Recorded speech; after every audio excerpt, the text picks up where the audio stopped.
Khamzat Chimaev and Alex Pereira's story just got even more intense. After Pereira's brutal knockout win over Ankalaev, Khamzat reacted by saying he wasn't surprised at all. He praised Poatan's knockout power, saying one punch from him can change everything, but also pointed out that stylistically, Pereira could be a favorable matchup if he sticks to his wrestling. That's exactly what Daniel Cormier and Chael Sonnen discussed in their latest ESPN show. Both agreed that size will play a major factor because light heavyweights are absolutely massive compared to Chimaev's usual opponents. Chael went as far as to predict Pereira would beat him, while DC, who can't officially make predictions as a commentator, still emphasized how huge the weight difference can be in MMA, especially against someone like Pereira, who cuts from over 230 pounds. Pereira, meanwhile, has fully regained his aura as one of the most feared and respected fighters in the sport. But he wasn't too happy with reports that Ankalaev came into their rematch injured. In a recent interview, Pereira fired back, saying his own injuries were much worse, and that if Ankalaev knew what he was dealing with going into UFC 320, he would have quit fighting altogether. Who do you think would win, Chimaev or Pereira?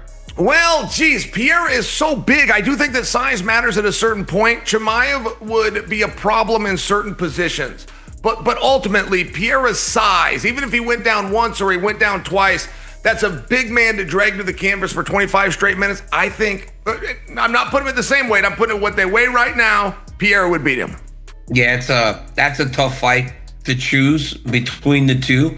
But man, size has to matter at some point, right? It might not matter from 170 to 185, but it's got to matter at some point. When you start jumping 20 pounds, Chael, and you mean like a 185-pound guy that may weigh 210 to a freaking 205 guy that may weigh 245, that weighs 235 on fight night, it's got to matter at some point when it comes to size.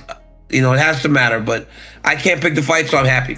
A quick recap at bantamweight for you. Umar Nurmagomedov, the only man so far to make a fight with Merab Dvalishvili look even remotely competitive, has finally broken his silence on what's next after his upcoming fight with Bautista, and also gave his thoughts on Merab versus Petr Yan. The biggest takeaway, Umar made it clear he's not planning to sit around and wait for a rematch with the champ. He's ready to stay active and take as many fights as it takes to earn that shot again. He also broke down the upcoming Merab versus Yan fight, breaking down in which areas Petr has a realistic chance. It's been a rough stretch for Dagestan fighters in 2025. Umar's undefeated streak is gone, Magomed Ankalaev was dethroned by Pereira, and now all eyes are on Islam Makhachev. In just a few weeks, he'll face Jack Della Maddalena, looking to bring Dagestan back to the top once again. Islam's team is full of confidence heading into this one, but JDM isn't backing down either. He's been promising to knock Islam out and cement his place as the welterweight champ.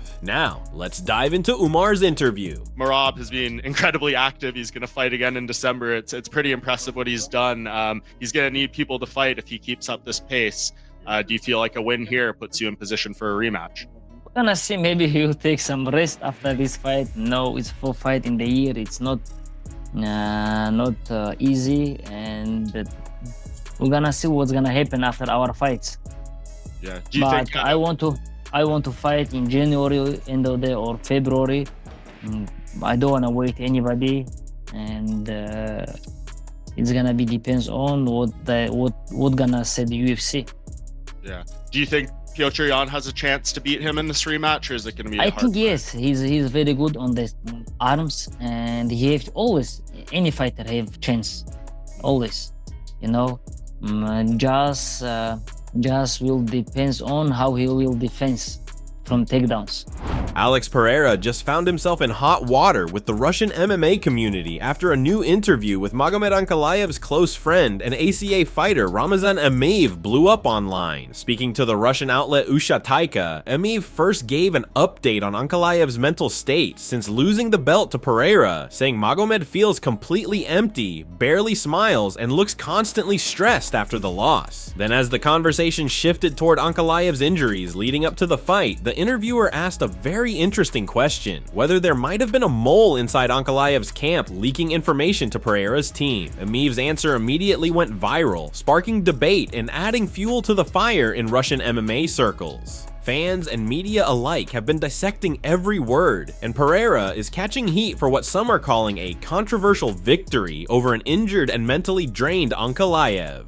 Poatan himself broke his foot in the second fight, likely sidelining him for several months, which could set his return for the White House event in June. Let's dive into the interview. Когда уже дома были, он уже такой уже потрясенный состояние у него было очень такое, он в шоке был, блин, как так, он никогда не думал, что так может проиграть, короче, и для него это шок был, что это вот так получилось, и видно было по нему и злость, и то, что он не смог себя показать, это внутри его убивало реально, по нему видно было это. А как думаешь, а команда Перейры могла знать о переломе у Магомеда до боя?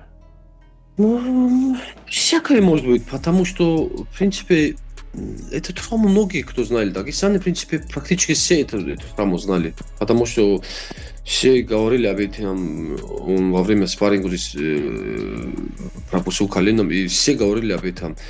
Может быть, как-то туда проскочила она, я не удивлюсь.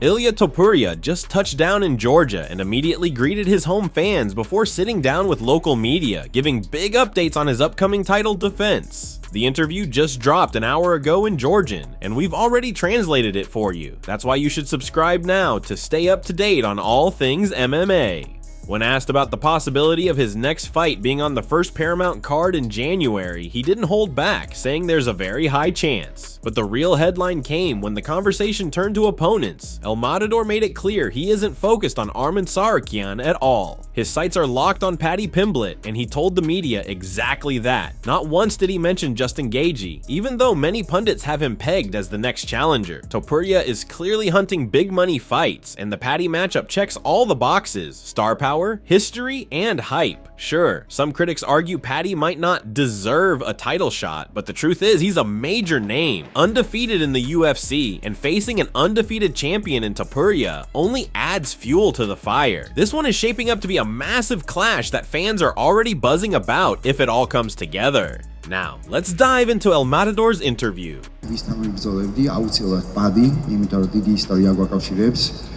გონი რომ მაგ ბრძოლის ხილვა ყველას გსურს და ყველას კიდაც რომ მოხდეს ის რასაც არ ვიტყვი ხმამაღლა მეორე ისლამი და მესამე რავი ნებისმიერ. That's it from MMA Psycho. Thanks for watching. Don't forget to leave a like and subscribe for daily MMA news.